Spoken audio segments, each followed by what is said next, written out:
২৪ নম্বর রোডের গির্জাতলায় বাস পাল্টি খেয়ে বহু মানুষ জখম।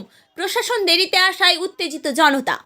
বন্দর থেকে আরামবাগের দিকে প্রচণ্ড গতিতে শ্রীকৃষ্ণ নামের একটি বাস আসার সময় ২৪ নম্বর রোডের গির্জাতলায় পাল্টি খেয়ে যায়। গাড়িতে প্রচুর যাত্রী থাকায় জখমের সংখ্যাও অনেক। স্থানীয় মানুষজন উদ্ধারকারে ঝাঁপিয়ে পড়লেও পুলিশ ও দমকল বাহিনী দেরিতে পৌঁছানোর জন্যই মানুষজনের মধ্যে তীব্র ক্ষোভে ফেটে পড়েন, উত্তেজনাও ছড়িয়ে পড়ে। অনেকেই ক্ষোভের সঙ্গে জানান, প্রত্যেক দিন এই রোডে বন্দর থেকে আরামবাগের দিকে বাসগুলো আসার সময় শুরুতে প্যাসেঞ্জার তোলার জন্য ধীর গতিতে আসে, তারপর ৪ মাইলের কাছ থেকে প্রচণ্ড গতি বাড়িয়ে দেয় সময় মেকআপ করার জন্য।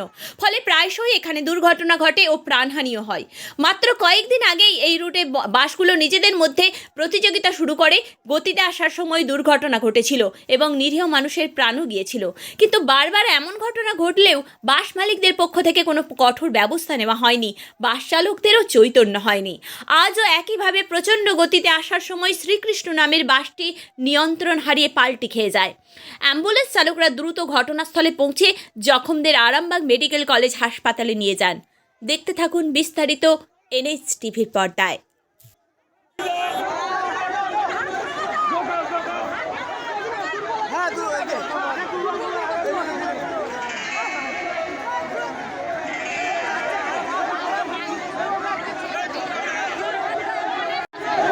বলছি কারো কিছু হয়েছে নাকি? আপনিও ছিলেন নাকি? কি করে হলো এরকম? কি করে পাল্টে গেল, সামনে বসছিল। গাড়িটা কোন দিক থেকে আসছিল? বন্দর লাইন থেকে আসছিল, আরামবাগ। বন্দর দিক থেকে আরামবাগের দিকে আসছিল, তাই তো? কারো কিছু হয়েছে নাকি? আর কিছু হয়নি, তবে গুরুতর লেগেছে। আমার বুকে বিরাট যন্ত্রণা হচ্ছে। আচ্ছা আচ্ছা আমি দাঁড়াতে পারছি না। আচ্ছা দাঁড়ান যাও।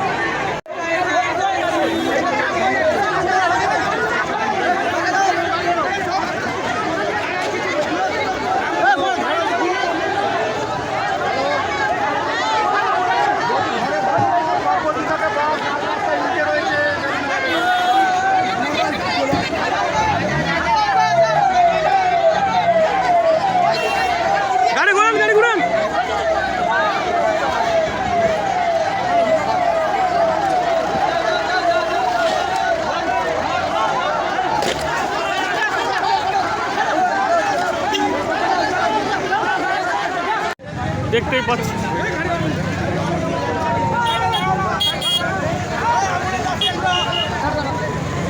আরে দাঁড়ান না বাবু, তোমরা দাঁড়াও না গাড়িটা নিয়ে।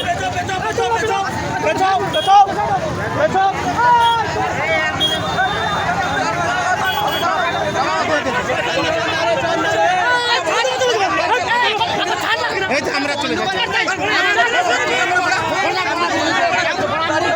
তোমরাই বলতে যাচ্ছি, তোমরা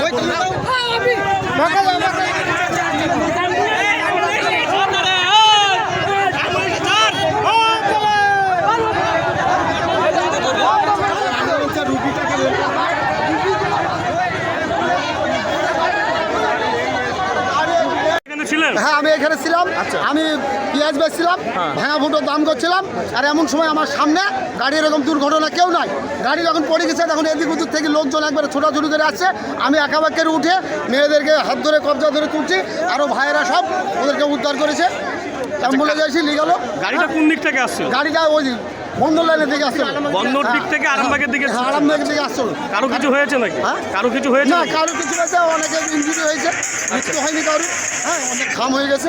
আর এই তো অবস্থা, বুঝতে পারছেন। মানুষজন পরে এসে সবাই কেউ মই ভিড়ে দিয়েছে, কেউ করেছে, উদ্ধার করেছে সবাই। হ্যাঁ, গাড়িটার আমি 10 হাত দূরাদূরি ছিলাম। আমি তো দুর্ঘটনা ঘটিয়ে যেতাম। বাসটা পাল্টে হওয়ার পর এখনো অবধি যতজন মানুষ ভেতরের মধ্যে ছিল তাদের সবাইকে উদ্ধার করা? হ্যাঁ, সবাইকে উদ্ধার করা হয়েছে। বাচ্চার মধ্যে আর কেউ নেই, সবাইকে উদ্ধার করা হয়েছে। সবাইকে উদ্ধার করে হসপিটালের মধ্যে ভাইয়েরা সবাই উদ্ধার করেছে। হসপিটালের মধ্যে পাঠিয়ে দেওয়া হয়েছে। হ্যাঁ, হসপিটালে অ্যাম্বুলেন্স সব পাঠিয়ে দেওয়া হয়েছে। আপনারা ফোন করার কতক্ষণ পর এখানে আইন বা প্রশাসন বা অ্যাম্বুলেন্স ঢুকেছে? মোটামুটি 8 ঘন্টা 25 মিনিট পরে ঢুকেছে। মানে এই নিয়ে সাধারণ মানুষের একটু মনের মধ্যে ক্ষোভ হয়েছে যে এত বড় দুর্ঘটনা ঘটে যাওয়ার পরেও এতক্ষণ পরে 1 ঘন্টা পর একটা প্রশাসনের অ্যাম্বুলেন্স। কম্পিটিশন করে। এর কিছুদিন আগে আপনারা দেখেছেন 4 মাইলে হয়েছে একটা অ্যাক্সিডেন্ট। সমস্তটাই কম্পিটিশন, এইও কম্পিটিশন।